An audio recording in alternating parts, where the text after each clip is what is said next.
and I were researching the whole procedure of IVF, and we spent an extraordinary amount of time choosing our reproductive endocrinologists and the doctors who would be overseeing the IVF process.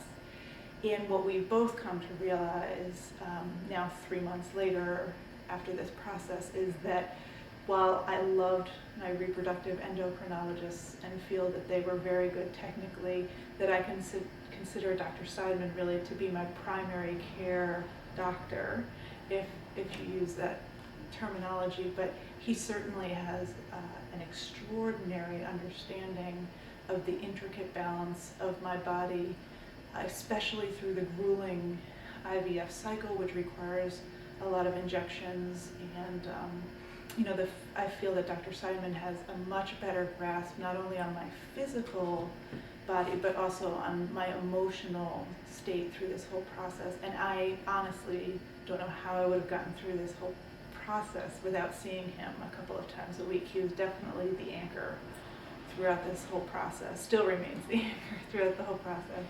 And I can't say enough about the Hunyan method for treating infertility. I wish I had come here before I started the IVF cycle, because I feel that if we had started here before the IVF, we would have had an opportunity to have a positive pregnancy without going through all of the shots at night and treatments.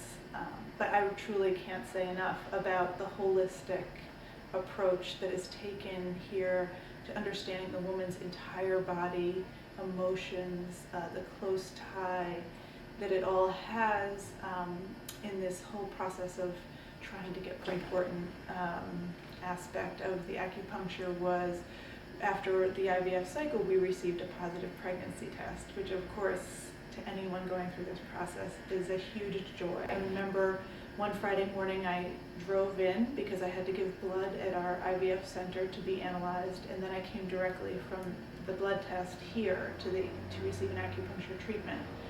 And Dr. Seidman took my pulse and very honestly, thank goodness, told me that he didn't feel that the pulse was very strong, and that it's no longer a strong pregnancy pulse. And he said that he was going to do some aggressive acupuncture treatment that Friday morning. That Friday afternoon, we received a call from the lab, which was not a real surprise, saying that our numbers were not high, and the doctor asked us to come in the following Tuesday for an ultrasound because he wasn't sure we had a viable pregnancy, and he wanted to take a look. So I came back here to receive another acupuncture treatment on Monday morning, and went in the next day to have an ultrasound. And my husband and I were fully expecting to go into that room and not have a successful reading of that ultrasound. And the doctor was very hesitant and told us that it's we may not have a viable pregnancy anymore, and but let's take a look. And when he looked in, he actually screamed out, "Oh my God, there's a heartbeat!" And both my husband and I were very surprised to see that little heartbeat there. And here we are, and we have a healthy pregnancy, and I honestly believe it is because of those two acupuncture treatments that Friday morning and that Monday morning.